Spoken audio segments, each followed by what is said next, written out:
Hello everyone, मैं हूं आपका सीके सर।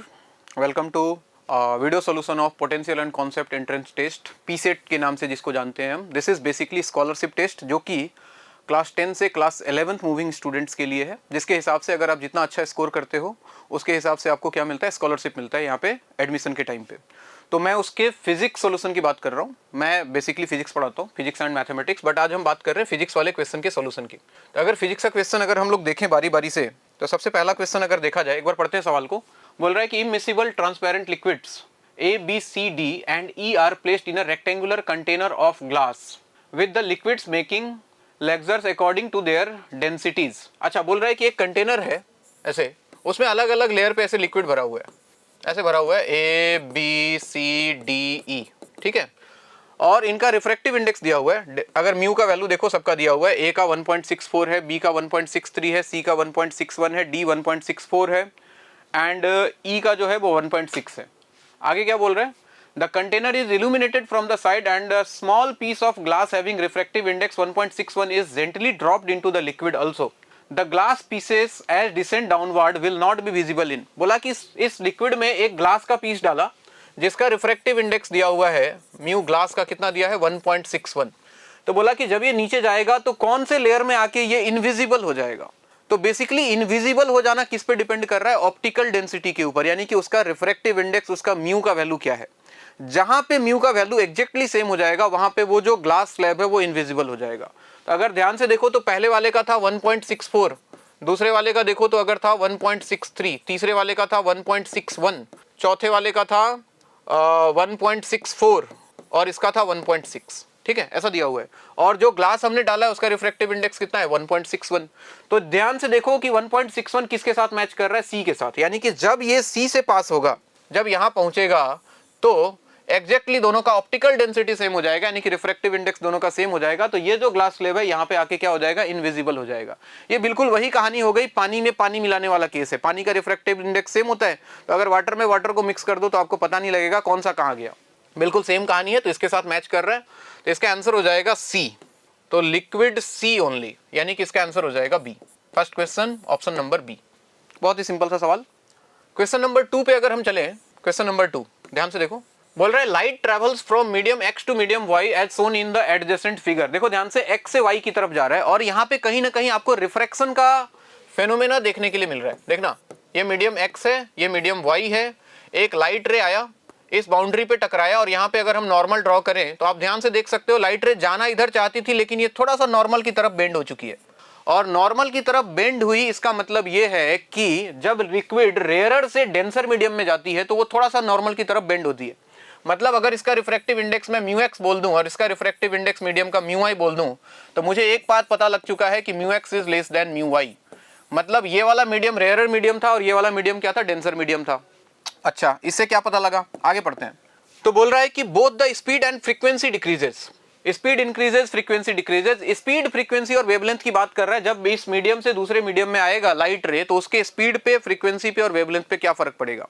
सबसे पहली बात तो ये समझ लो कि फ्रीक्वेंसी जो होता है, फ्रीक्वेंसी वो कांस्टेंट रहेगा, क्योंकि frequency is basically property of source. ध्यान रहे, ये बात दिमाग में रखना चाहिए।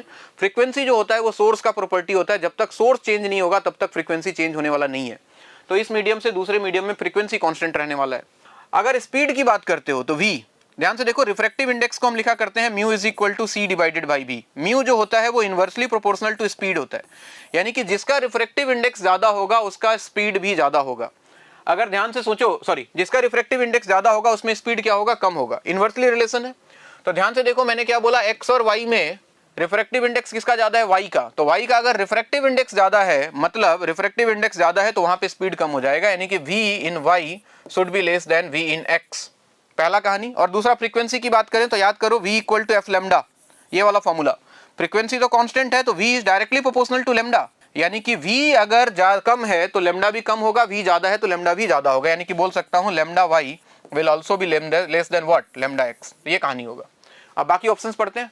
पहले बोल रहा है both the speed and frequency decreases, गलत। स्पीड इंक्रीजेस, फ्रीक्वेंसी डिक्रीजेस, गलत। Speed decreases and wavelength decreases. Speed decreases, देखो x से y में गया तो स्पीड कम हो गया, स्पीड डिक्रीज कर रहा है और साथ में क्या हो रहा है, वेवलेंथ भी डिक्रीज कर रहा है। तो इसका ऑप्शन नंबर सी बिल्कुल सही है। Speed decreases and wavelength also decreases, option number C is correct. ठीक है। Next question number 3। अगर क्वेश्चन नंबर 3 की बात की जाए, ध्यान से देखें, बोल रहा है कि a particle moves along the X axis according to equation x equal to 6t square. देखो पार्टिकल का पोजीशन टाइम के साथ दिया हुआ है, x is equal to 6t square, where x is displacement in meter and t is time in second. Therefore the acceleration of the particle पूछ रहा है, स्पीड ऑफ द पार्टिकल पूछ रहा है, वेलोसिटी ऑफ पार्टिकल, कुछ कुछ चीजें पूछ रहा है। तो सबसे पहले देखो, इसको अगर एक बार डिफरेंशिएट करते हो, rate of change of displacement is velocity, तो v का वैल्यू मिल जाएगा आपको dx by dt। dx by dt का मतलब हो गया कितना, 6 इंटू, अच्छा 6t स्क्वायर का डिफरेंशिएशन में 2 बाहर आएगा, तो 6 into 2t that is 12t, ये वैल्यू आया। वेलोसिटी कब पूछ रहा था इसने, कब पूछा इसने, द वेलोसिटी ऑफ द, देखो ऑप्शन डी से चेक करते हैं, the velocity of the particle is 6 meter पर second at t equal to 0.5 second. तो यहाँ पे एक काम करो, t के जगह 0.5 रखो, तो v at t equal to 0.5 का मतलब 1/2, तो यहाँ पे आ जाएगा 12 इंटू 1/2, 2 से गया 6, ये वैल्यू आ रहा है 6 मीटर पर सेकंड। देखो आंसर यहीं से आ गया, बिल्कुल सही बोल रहा है, ऑप्शन नंबर डी करेक्ट होगा, क्योंकि एक ही ऑप्शन सही है। लेकिन हम बाकी ऑप्शंस भी एक बार चेक करेंगे। बोल रहा है the acceleration of the particle is 6 meter per second square. अगर वेलोसिटी को एक बार और डिफरेंशिएट कर दूं तो ये बनता है acceleration, rate of change of velocity, तो dv बाई dt हो गया a, और इसको अगर एक बार डिफरेंशिएट करोगे 12t को, तो 12 कांस्टेंट है और t का डिफरेंशिएशन 1, तो ये वैल्यू आ रहा है 12 मीटर पर सेकंड स्क्वायर, यानी कि एक्सेलरेशन पार्टिकल का कांस्टेंट रहेगा 12 मीटर पर सेकंड स्क्वायर के हिसाब से। तो पहला ऑप्शन गलत। पार्टिकल फॉलोज पैराबोलिक पाथ, आपको दिख रहा है x में सिर्फ मोशन हो रहा है, सिर्फ x कोऑर्डिनेट चेंज हो रहा है, तो ऑब्वियसली पैराबोलिक पाथ बिल्कुल नहीं है।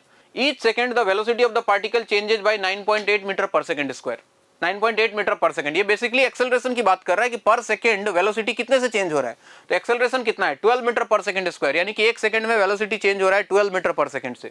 तो ये ऑप्शन भी गलत है, इसका सिर्फ और सिर्फ ऑप्शन नंबर डी करेक्ट है। Okay, let's move to question number 4।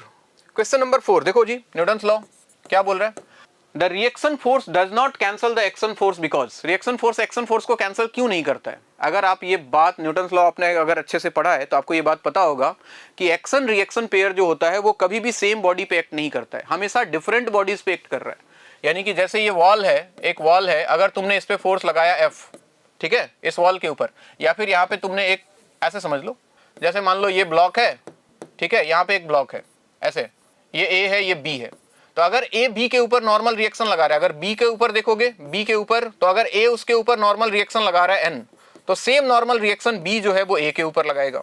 इसको बोलते हैं एक्शन रिएक्शन पेयर।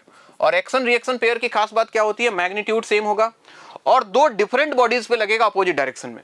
तो कहानी पढ़ो एक बार, the action force is greater than reaction force, गलत, दोनों बराबर होता है। The reaction force exist only after the action force is removed, गलत, दोनों साथ साथ लगता है। The reaction force is greater than action force, ये भी गलत, बिल्कुल इक्वल होता है मैग्नीट्यूड में। They act on different bodies, बिल्कुल ऑप्शन नंबर डी करेक्ट है। एक्शन रिएक्शन पेयर जो है दोनों अलग अलग बॉडीज पे लगते हैं हमेशा। सिंपल सा सवाल। क्वेश्चन नंबर 5 की बात करते हैं। देखिए 5 बोल रहा है particle of mass 0.3 kg, mass of particle is given 0.3 kg, starts moving from rest, initial speed 0 है, in one dimension under a force that delivers constant power of P equal to 1.5 watt, ये constant power दिया हुआ है आपको। The kinetic energy of the particle will be 15 joule after a time of, अच्छा कितने time के बाद particle का काइनेटिक एनर्जी जो 15 जूल के बराबर हो जाएगा।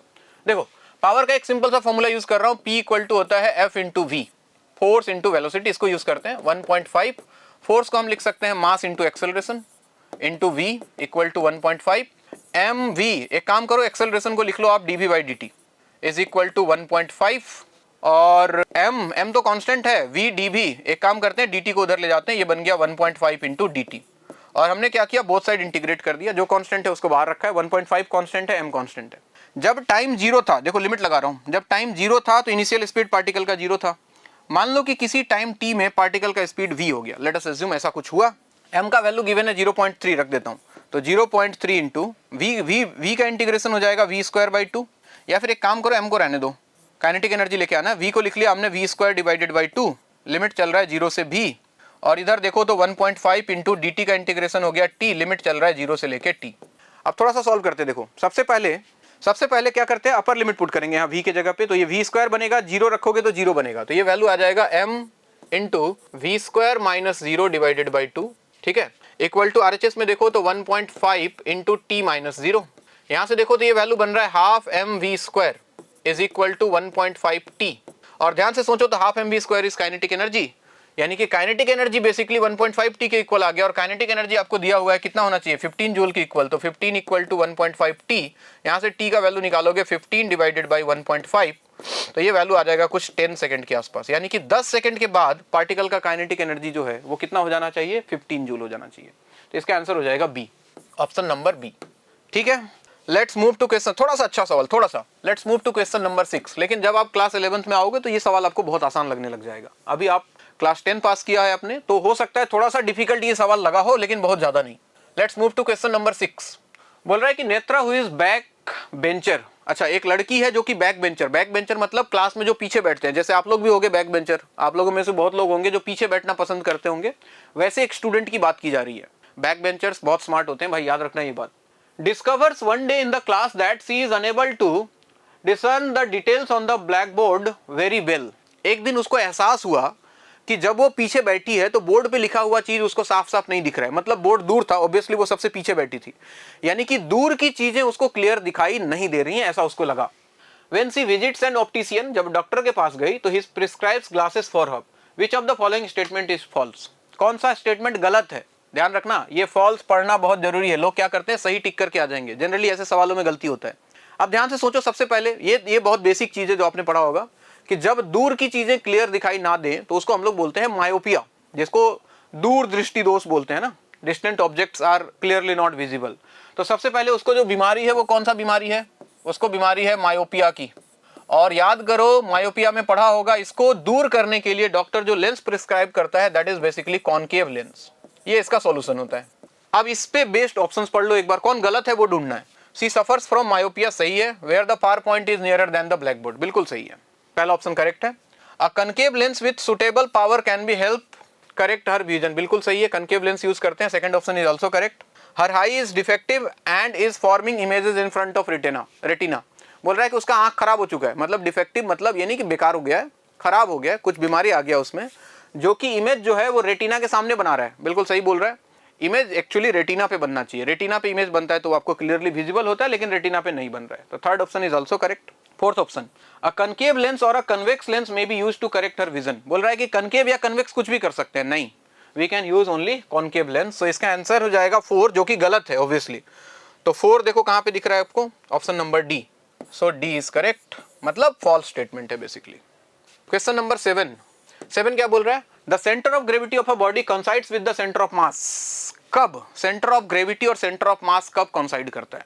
सेंटर ऑफ मास और सेंटर ऑफ ग्रेविटी में सबसे पहले डिफरेंस समझने की कोशिश करो। ये कंसाइड तभी करता है जब किसी बॉडी पे जो ग्रेविटेशनल फोर्स लग रहा है वो हर पॉइंट पे सेम लग रहा है। अब देखो, छोटे वाले बॉडी में कंसाइड करता है, अगर कोई पॉइंट मास है ना, जनरली हम लोग क्या करते हैं, पॉइंट मास अगर हमने लिया है, पॉइंट मास अगर बहुत छोटा मास है अगर, तो हम क्या दोनों चीजें मान सकते हैं, क्या मान सकते हैं, सेंटर ऑफ मास का मतलब पूरे बॉडी का मास एक पॉइंट पे कॉन्सेंट्रेटेड मान लिया जाए, तो पूरे बॉडी का मास यहीं आ गया, और इस पे mg भी लग रहा है, यानी कि एक ही फोर्स लग रहा है इस पे mg, तो सेंटर ऑफ मास और सेंटर ऑफ ग्रेविटी कंसाइड करेगा। लेकिन अगर कोई हम लार्ज बॉडी ले लें, लार्ज बॉडी, कोई बहुत बड़ा बॉडी है मान लो ऐसा, तो एक्चुअली होता क्या है कि इसके हर एक पॉइंट पे g का वैल्यू बदल जाता है। ठीक है, यहाँ पे देखोगे g कुछ और लग रहा है, यहाँ पे g कुछ और लग रहा है, यहाँ पे g कुछ और लग रहा है, तो g का वैल्यू बदलने के कारण यहाँ पे हम सेंटर ऑफ मास और सेंटर ऑफ ग्रेविटी को कॉन्साइड नहीं करवा सकते। तो बेसिकली दोनों कॉन्साइड कब करेगा, तब करेगा जब बॉडी के हर पॉइंट पे ग्रेविटेशनल फोर्स या फिर एक्सेलरेशन ड्यू टू ग्रेविटी का वैल्यू क्या हो जाए, सेम हो जाए। जी हर जगह सेम होना चाहिए, ये ध्यान रखना है आपको। बाकी ऑप्शंस पढ़ लो, ऑलवेज गलत, नेवर ये भी गलत है, if the acceleration due to gravity is uniform over the body बिल्कुल करेक्ट स्टेटमेंट है, ऑप्शन नंबर सी। चलिए आगे बढ़ते हैं, क्वेश्चन नंबर 8 के पास चलते हैं। क्वेश्चन नंबर 8 क्या बोल रहा है, a body is in equilibrium under the combined action of several forces. एक बॉडी इक्विलिब्रियम में है जिसमें बहुत सारे फोर्सेस लग रहे हैं। अब बहुत सारे फोर्सेस लग रहे हैं, बॉडी इक्विलिब्रियम में है, उसने ये मेंशन नहीं किया कि बॉडी स्टैटिक इक्विलिब्रियम में है, रोटेशनल इक्विलिब्रियम में है, किस टाइप का इक्विलिब्रियम में है। तो मान के चलते हैं कोई एक इक्विलिब्रियम दिमाग में बिठाते हैं और आगे बढ़ते हैं, ऑप्शंस पढ़ते हैं। बोल रहा है all the forces must be applied at the same point, गलत। All the forces form pairs, देखो दो चीजें होती हैं, अगर स्टैटिक इक्विलिब्रियम की बात करेंगे तो बॉडी के ऊपर नेट फोर्स 0 होना चाहिए, और अगर रोटेशनल इक्विलिब्रियम की बात करेंगे तो बॉडी के ऊपर नेट टॉर्क 0 होना चाहिए। तो सबसे पहले ये दो बातें ढूंढने की कोशिश करते हैं, कहीं ऑप्शन में मिल रहा है कि नहीं मिल रहा है। All the forces from form pairs of equal and opposite direction, कोई जरूरी नहीं है। आगे बढ़ो, the sum of the torque about any point must always be equal to 0। देखो एक चीज तो मिल गया कि टॉर्क जो है वो किसी एक पॉइंट के अबाउट टॉर्क, नेट टॉर्क का वैल्यू क्या होना चाहिए, 0। तो अगर नेट टॉर्क 0 आ रहा है तो बॉडी इक्विलिब्रियम में मिल जाएगा, रोटेशनल इक्विलिब्रियम बॉडी को मिलेगा। ठीक है, अगला ऑप्शन क्या बोल रहा है, the line of action of all the forces must pass through the centre of gravity. ये भी कोई जरूरी नहीं है, तो यानी कि कुल मिला के एक ही ऑप्शन इसमें सही दिखाई दे रहा है। एक और ऑप्शन हो सकता था नेट फोर्स वाला, लेकिन वो दिया नहीं तो कोई बात नहीं। एक ऑप्शन जो सही दिख रहा है वो ऑप्शन नंबर सी है कि नेट टॉर्क जो है वो किसी एक पॉइंट के ऊपर बॉडी के ऊपर क्या होना चाहिए, 0। नेट टॉर्क 0 होने का मतलब बॉडी घूम नहीं रहा है, बेसिकली रोटेशनल इक्विलिब्रियम में, ऐसा बोल सकते हैं। क्वेश्चन नंबर 9 देखो, आम जिंदगी का सवाल है। क्वेश्चन नंबर 9 बोला कि ये एक तस्वीर वही है, इनको लटकाने का तरीका अलग अलग है। दीवार से, वॉल से जो हैंग किया है ना, एक बार स्ट्रिंग ऐसे लगाया है, एक बार स्ट्रिंग ऐसे लगाया हुआ है और एक बार यहाँ पे दिख रहा है। तो आपको बोला तीनों केसेस में टेंशन के बारे में बात करना है कि जो टेंशन लग रहा है स्ट्रिंग के ऊपर, वो टेंशन किस में कम होगा, किस में ज्यादा होगा। आओ जरा एक बार डायग्राम देखते हैं। पहला वाला डायग्राम देखना। पहले वाले डायग्राम में देखो कुछ ऐसा कहानी है। ये देखो, मान लेते हैं, लेट अस अज्यूम यहाँ टेंशन लग रहा है T1, इधर मान लेते हैं T1, इस एंगल को मैं मान लेता हूँ alpha, let us assume this is alpha. तो देखो T1 का दो कंपोनेंट, एक इधर आएगा और एक ऊपर की तरफ जाएगा। इसमें भी देखोगे एक इधर आएगा और एक ऊपर की तरफ जाएगा, तो ये दोनों तो कैंसिल हो जाएगा। तो ऊपर की तरफ क्या लगने वाला है, ऊपर की तरफ यहाँ पे अगर ये एंगल अल्फा है, ये एंगल अल्फा है, तो ये वाला एंगल भी अल्फा हो जाएगा। ध्यान से देखें, ये वाला एंगल भी अल्फा हो जाएगा। सिमिलरली ये वाला एंगल अल्फा हो गया, तो T1 का कॉस कंपोनेंट ऊपर, यानी कि T1 कॉस अल्फा, यहाँ पे भी लगेगा T1 कॉस अल्फा, और नीचे क्या लग रहा होगा, इसका mg लग रहा होगा। तो बेसिकली इक्वेशन क्या बनेगा इक्विलिब्रियम के लिए, 2T1 cos alpha should be equal to mg। तो यहाँ से देखो T1 का वैल्यू आता है कितना, mg divided by 2 cos alpha. ठीक है, दूसरे वाले केस में देखो स्ट्रिंग ऐसा है, सेकंड वाले केस को देखो तो स्ट्रिंग ऐसा है। यहाँ पे मान लो T2 लग रहा है, यहाँ पे मान लो T2 लग रहा है, और वर्टिकल के साथ एंगल देखो 0 हो गया। ये स्ट्रिंग जो कि अल्फा एंगल बना रहा था, ये ऐसे हो गया, देख रहे हो, ऐसे हो गया, यानी कि अल्फा का वैल्यू 0 हो गया। अल्फा का वैल्यू 0 हो गया तो डायरेक्ट इक्वेशन बन जाएगा, ऊपर 2T2 और नीचे लग रहा है mg, तो 2T2 इक्वल टू mg। यहाँ से T2 का वैल्यू आ जाएगा कितना, mg डिवाइडेड बाई 2। और अगर तीसरे वाले केस में देखो तो स्ट्रिंग थोड़ा ज्यादा फैला हुआ है, मतलब वर्टिकल से एंगल ज्यादा है। लेट अस अज्यूम उसका एंगल बीटा मान लेते हैं। थर्ड केस की अगर बात करूं तो ये स्ट्रिंग कुछ ऐसा हो गया है, ऐसा कुछ मान लिया कि यहाँ से एंगल ये बीटा बन रहा है। अगर ये एंगल बीटा बनेगा तो यहाँ पे इक्वेशन क्या बनेगा भाई, यहाँ पे इक्वेशन ऊपर जहां कॉस अल्फा आया था वहां बीटा आएगा, यानी कि 2, इसको T3 बोल देते हैं, टेंशन को T3। तो ऊपर की तरफ क्या लग जाएगा, 2T3 cos beta is equal to mg। यहाँ से T3 का वैल्यू आ जाएगा कितना, mg divided by 2 cos beta. यानी कि देखो mg तो सब में सेम है, mg सब में सेम है, ऊपर नीचे कॉस अल्फा कॉस बीटा आ रहा है, यानी कि सारा खेल एंगल का है। कॉस एक डिक्रीजिंग फंक्शन होता है, ध्यान रखना, यानी कि एंगल जितना बड़ा होगा कॉस का वैल्यू उतना छोटा होगा, एंगल जितना छोटा होगा कॉस का वैल्यू उतना बड़ा होगा। तो आप ध्यान से देखो तो सबसे छोटा एंगल कहां बन रहा था, यहाँ पे 0। सबसे छोटा एंगल क्या बन रहा था सेकंड केस में, कितना बन रहा था, 0 डिग्री। उससे बड़ा कौन था, अल्फा, और सबसे बड़ा एंगल कौन था, बीटा। अगर ऐसा है, अगर एंगल सबसे बड़ा बीटा है तो कॉस का वैल्यू इसका सबसे कम आएगा, यानी कि कॉस 0 का वैल्यू क्या हो गया, 1, जो कि सबसे ज्यादा है, ऑब्वियस सी बात है, इनइक्वालिटी चेंज हो जाएगा। ये कॉस अल्फा और उसके बाद आएगा कॉस बीटा, ऐसे सोचो। अब ये सबसे छोटा है, ये सबसे बड़ा है, तो ये अगर सबसे बड़ा है, डिनोमीटर में कॉस आ रहा है, डिनोमीटर में अगर कॉस आ रहा है और अगर ये सबसे बड़ा है, अगर नीचे वाला वैल्यू सबसे बड़ा है तो उसके कॉरस्पॉन्डिंग टेंशन सबसे छोटा आएगा। मतलब इस वाले केस में एंगल 0 था, यानी कि इसके कॉरस्पॉन्डिंग कौन था, T2, यानी कि इसका टेंशन जो होगा, देखो कॉस का वैल्यू क्या है, सबसे बड़ा है, और कॉस का वैल्यू अगर सबसे बड़ा है तो टेंशन सबसे छोटा आएगा, यानी कि T2 सबसे छोटा। उसके बाद कौन आ रहा है, अल्फा वाला टर्म, उसके बाद आएगा T1 और उसके बाद कौन आएगा, T3। यानी कि कुल मिला के खेल ये है कि तीसरे वाले में जो टेंशन है वो सबसे ज्यादा होगा, उसके बाद पहले वाले में होगा, और उसके बाद सबसे कम टेंशन जो होगा इस वाले केस में होगा, जहां एंगल क्या था, 0 डिग्री था। आ रही बात समझ में। आप ध्यान से देखो, ऑप्शन पढ़ते हैं। सबसे पहला ऑप्शन क्या बोल रहा है, लीस्ट इन 1 में सबसे कम नहीं, 1 में सबसे कम नहीं है। सेकंड केस की अगर बात बोल रहे हैं तो बोल रहा है ग्रेटेस्ट इन ऑप्शन 2, यानी कि इस वाले केस में टेंशन सबसे ज्यादा होगा, नहीं 2 में टेंशन सबसे कम है। इधर देखो तो ग्रेटेस्ट इन 3 में सबसे ज्यादा, यस। थर्ड केस में जहां एंगल सबसे बड़ा था तो कॉस का वैल्यू सबसे छोटा हो गया, और कॉस का वैल्यू सबसे छोटा तो टेंशन सबसे बड़ा, तो थर्ड केस में टेंशन सबसे ज्यादा होगा। So option number C is correct. यहां लिख देता हूं, ये कहानी है। थोड़ा सा इक्विलिब्रियम का सवाल, लेकिन बढ़िया सवाल।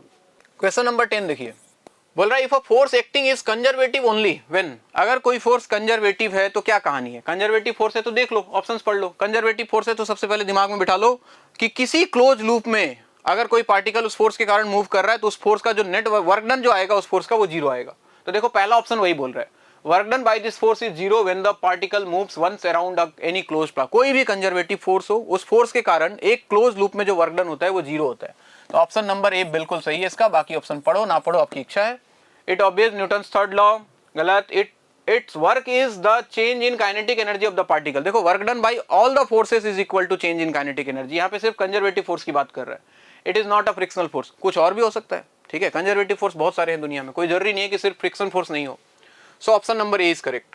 क्वेश्चन नंबर 11 देखिए भाई, 11 क्या बोल रहा है?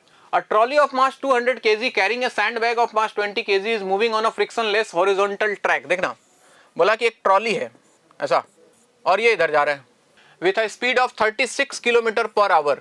अच्छा, किलोमीटर पर आवर को मीटर पर सेकंड में चेंज कर लो, 36 इंटू 5/18 से मल्टीप्लाई कर दो अगर डायरेक्ट तो ये आ जाएगा, 18 से जाएगा 2 और 5 हो गया 10 मीटर पर सेकंड से ये जा रहा है फ्रिक्शनलेस ट्रैक पे। आगे बोल रहा है, अच्छा इसमें 20 केजी का, इसका खुद का मास 200 केजी है 200 केजी, और इसमें 20 केजी का एक बैग रखा हुआ है 20 केजी का सैंड बैग जिसमें सैंड भरा हुआ है। फिर बोल रहा है after while the sand starts leaking out of the bag on the floor of the trolley at the rate of 0.04 KG per second. What is the speed of the trolley after the entire sand bag is empty. देखो थोड़ा सा trick question है लेकिन बहुत simple सवाल है, थोड़ा सा सोचोगे तो बहुत सिंपल है। देखो हो क्या रहा है कहानी में ये हो रहा है, बोला कि थोड़ी देर बाद यहाँ से सैंड लीक करने लगा, लेकिन सैंड जो लीक कर रहा है वो लीक करके ट्रॉली के फ्लोर पे ही गिर रहा है, यानी कि नीचे गिर रहा है, ट्रॉली के फ्लोर पे गिर रहा है। तो सैंड और ट्रॉली को अगर हम एक सिस्टम मान लें तो सिस्टम के ऊपर नेट फोर्स अभी भी जीरो है। नेट एक्सटर्नल फोर्स की अगर बात करें, ये इस पे लगा रहा है, ये इस पे लगा रहा है, यानी कि नेट एक्सटर्नल फोर्स जो है वो अभी भी जीरो है। और नेट एक्सटर्नल फोर्स है तो एक्सेलरेशन जीरो है, और एक्सेलरेशन जीरो है तो बॉडी जिस स्पीड से जा रहा था उसी स्पीड से घूमता चला जाएगा, यानी कि उसी स्पीड से ज्यादा रहेगा, उसके स्पीड में कोई चेंजेस नहीं आने वाला है। तो इसका आंसर वही हो जाएगा 10 मीटर पर second. So option number C is again correct. Question number 12 की बात करें, देखो जी, बोल रहा है two toy cars A and B fixed with spring at front collide as shown in the figure below. A has mass 200 gram initially moving to the right, B has mass of 300 gram and is initially at rest. When the separation between cars is minimum, दोनों के बीच में जब separation minimum हो जाएगा तब क्या होगा? अच्छा ये दो कार देखो, बोला कि ये रेस्ट पे है, ये इधर जा रहा है, अब होगा क्या कहानी में, सुनना। अच्छा सवाल है ये भी, बढ़िया सवाल। बोला कि ये कार जो है इधर जा रहा है, यहाँ पे एक स्प्रिंग लगा हुआ है, और यहाँ पे एक कार है, यहाँ पे भी एक स्प्रिंग लगा हुआ है, लेकिन ये रेस्ट पे है और ये इधर जा रहा है, मान लो किसी स्पीड v से जा रहा है। तो बोला कि जब दोनों के बीच का सेपरेशन मिनिमम होगा तो क्या होगा, चारों ऑप्शंस में से आपको पता करना है। अब देखो थोड़ा सा इमेजिन करने की कोशिश करना, थोड़ा सा हाइपोथेटिकल चीज है, हाइपोथेटिकल नहीं है बेसिकली, थोड़ा सा इमेजिनरी चीज है, आपको थोड़ा सा इमेजिन करना है क्या होने वाला है। जब ये कार जाके इस स्प्रिंग के साथ टकराएगा, ठीक है, ये स्प्रिंग है, जब ये इस वाले कार, ये रेस्ट पे था, ये वाला स्प्रिंग मूविंग कार का, जब ये आके इसके साथ टकराएगा तो क्या होने वाला है, देखना, इमेजिन करना, कहानी को थोड़ा समझना। जैसे ही इसके साथ आके टकराएगा स्प्रिंग कंप्रेस होना शुरू होगा, स्प्रिंग कंप्रेस होगा तो ये कार क्या है, इस कार पे फोर्स लगेगा, तो ये कार जो है मूव करना शुरू करेगा इधर, ये पहले रेस्ट पे था, इसका स्पीड बढ़ेगा, लेकिन ये कार पे force, spring force opposite direction में लग रहा है तो इसका स्पीड कम होना शुरू होगा, यानी कि एक का स्पीड बढ़ रहा है, एक का स्पीड कम रहा है, और दोनों के बीच का सेपरेशन क्या है, धीरे धीरे घट रहा है। एक टाइम ऐसा आएगा जब इसका स्पीड बढ़ते बढ़ते v हो जाएगा और इसका स्पीड घटते घटते b हो जाएगा। ये 0 से बढ़ के b हुआ है, ये मान लो किसी दूसरे स्पीड से घट के v हुआ है, और एक सिचुएशन आएगा, ऐसा आएगा जब दोनों का स्पीड सेम बराबर, और उस सिचुएशन में स्प्रिंग के ऊपर कंप्रेशन होगा मैक्सिमम और दोनों के बीच का सेपरेशन होगा मिनिमम। और उस सिचुएशन में आपको पता करना है कि ये चार ऑप्शन में से कौन सा ऑप्शन सही है। तो एक बात जो सबसे पहले दिमाग में बिठाने वाली है वो ये कि दोनों के बीच का सेपरेशन जब मिनिमम होगा तब दोनों का स्पीड सेम होगा। जब हम बात कर रहे हैं सेपरेशन मिनिमम की तो क्या क्या चीजें होंगी समझो। सेपरेशन मिनिमम मतलब सबसे पहले स्पीड दोनों का सेम, स्पीड दोनों का क्या हो जाएगा, सेम, यानी कि इक्वल। और उस समय स्प्रिंग में जो कंप्रेशन है वो मैक्सिमम, और कंप्रेशन अगर मैक्सिमम हुआ है तो जो पोटेंशियल एनर्जी का वैल्यू होगा हाफ kx² जिसको लिखते हो, ये वैल्यू हो जाएगा मैक्सिमम। अब याद करो कहानी को, समझने की कोशिश करो। पहले सिस्टम के पास सिर्फ काइनेटिक एनर्जी था, सिर्फ ये वाला कार मूव कर रहा था। वो काइनेटिक एनर्जी क्या है, पोटेंशियल एनर्जी में जाके धीरे धीरे कन्वर्ट हो रहा है, और एक टाइम ऐसा आया है जब पोटेंशियल एनर्जी मैक्सिमम हो चुका है। अब चूंकि सिस्टम पे एक्सटर्नल फोर्स कोई है नहीं तो टोटल एनर्जी सिस्टम का कंजर्व है, मतलब जितना इनिशियल एनर्जी था उतना ही एनर्जी बाद में रहेगा in the form of kinetic plus potential. Initially system के पास सिर्फ और सिर्फ काइनेटिक एनर्जी था, लेकिन बाद में सिस्टम के पास पोटेंशियल एनर्जी आ गया और पोटेंशियल एनर्जी मैक्सिमम हो चुका है। और अगर पोटेंशियल एनर्जी मैक्सिमम हुआ है तो काइनेटिक एनर्जी को क्या होना पड़ेगा, मिनिमम होना पड़ेगा, क्योंकि ओवरऑल टोटल एनर्जी जो है उसको कांस्टेंट रखना है आपको, ठीक है। अच्छा, काइनेटिक एनर्जी मिनिमम, तो ये हो गया आपका answer, kinetic energy of the system is minimum. अब किसी के मन में ख्याल आएगा सर क्या काइनेटिक एनर्जी दोनों का सेम हो सकता है? नहीं हो सकता है, क्योंकि काइनेटिक एनर्जी में सिर्फ स्पीड नहीं देखना होता है, आपको देखना है हाफ mv² में मास दोनों का अलग अलग दिया हुआ है, तो मास दोनों का सेम नहीं है, नॉट सेम। v सेम होने के बाद भी काइनेटिक एनर्जी सेम नहीं रहेगा, तो इसका आंसर यही आने वाला है, kinetic energy should be minimum. So option number D is correct. Let's move to question number 13 की अगर बात करें, बोल रहा है कि कनकेव मिरर है, concave spherical mirror has focal length of 12 centimetre. Focal length 12 concave mirror के लिए याद रखो विथ साइन -12 सेंटीमीटर लिख रहा हूं मैं। If an object is placed at 6 centimetre in front of the mirror, object को यहां रखा है कितने डिस्टेंस पे? 6 सेंटीमीटर पे। अच्छा एक बात ध्यान रखना, फोकस इसका यहां कहीं है, मतलब 12 सेंटीमीटर पे। अगर ऑब्जेक्ट का पोजीशन पोल और फोकस के बीच में लाई कर रहा है तो ये कॉनकेव मिरर हमेशा वर्चुअल इमेज बनाता है मिरर के पीछे। अगर ये बात ध्यान में है तो बहुत बढ़िया, नहीं पता है तो कोई बात नहीं। तो बिहाइंड द मिरर वाले दो ऑप्शन दिख रहे हैं, ये बिहाइंड द मिरर, इनमें से कोई एक आंसर आने वाला है। निकालेंगे कैसे? u का वैल्यू हो गया -6 सेंटीमीटर, मैं सिंपल मिरर फॉर्मूला लगाने वाला हूँ, 1/v + 1/u = 1/f, यानी कि 1/v इक्वल टू लिखा जा सकता है 1/f - 1/u। एलसीएम ले लोगे तो नीचे आ जाएगा uf, ऊपर आ जाएगा u - f। ये 1/v का वैल्यू है, तो v का वैल्यू आपको रेसिप्रोकल ले लो इसका, तो uf divided by u - f। Value रखो with sign, u is -6, f is -12 divided by -6, minus हो जाएगा +12। ऊपर आ गया देखो 72 और नीचे आ गया वैल्यू कितना 6, और ये वैल्यू आ रहा है 12 सेंटीमीटर। और ये वैल्यू पॉजिटिव आना ही ये बता रहा है कि ऑब्जेक्ट का जो इमेज बना है वो दूसरे साइड बना है। यानी कि अगर मेरा ऑब्जेक्ट कुछ ऐसा होता, चलो मैं रे डायग्राम से बना के समझा देता हूँ। अगर ऑब्जेक्ट मेरा ऐसा होता तो देखो एक रे गया होगा जो प्रिंसिपल एक्सिस के पैरेलल, ठीक है, और प्रिंसिपल एक्सिस के पैरेलल जो भी रे है वो रिफ्लेक्शन के बाद फोकस से पास करता है, तो ये कुछ ऐसे चला आएगा। ठीक, एक रे और ले लेता हूं मैं जो कि पोल से जा रहा है, लेट अस अज्यूम ऐसा कुछ, पोल पे गया और जो रे पोल पे इंसिडेंट होता है वो उतने ही एंगल पे रिफ्लेक्ट होता है, ये इधर कहीं चला जाएगा। और जब इन दोनों रेज को आप पीछे की तरफ एक्सटेंड करोगे तो इसका इमेज आपको यहाँ कहीं मिलने वाला है, this is image of the object, और ये डिस्टेंस निकल के आया है 12 centimetre behind the mirror. Behind the mirror बोलो या फिर इनसाइड द मिरर बोलो, ज्यादा अच्छा है। तो इसका आंसर हो जाएगा 12 centimetre behind the mirror, option number C. Question number 14 क्या बोल रहे हैं देखिए, A swing playing with small amplitude can be considered as simple pendulum, such as swing is said to oscillate with an amplitude A and frequency f when it is at its mean position. A box of same mass as that of, देखो कहानी कुछ नहीं, swing जो झूला झूलने वाला होता है ना, सिंपल पेंडुलम की बात कर रहा है, ऐसे सोचो तुम तो, ऐसे ये सिंपल पेंडुलम है, ऐसे ये ऐसे ऑक्सिलेट कर रहा है, ठीक है, इधर इधर ऐसे ऐसे ऐसे ऐसे ऐसे जा रहा है। बोल रहा है कि when it is at mean position a box of same mass as that of the seat of the swing, पहले जितना मास था m था तो इसमें एक और मास m रख दिया मीन पोजीशन पे जैसे आया। फिर आपसे बोल रहा है कि on it and starts moving with the swing, choose the correct statement. Correct statement क्या हो सकता है? तो सबसे पहला चीज देखो, टाइम पीरियड और फ्रीक्वेंसी पे फर्क नहीं पड़ेगा। टाइम पीरियड की अगर बात करें तो ये होता है 2π√L/g, इसमें मास आता ही नहीं है, मास की कोई जरूरत इसमें है नहीं। तो अगर टाइम पीरियड सेम है, टाइम पीरियड क्या रहेगा? कांस्टेंट, और टाइम पीरियड कांस्टेंट रहेगा तो फ्रीक्वेंसी भी क्या रहेगा? Constant, unchanged.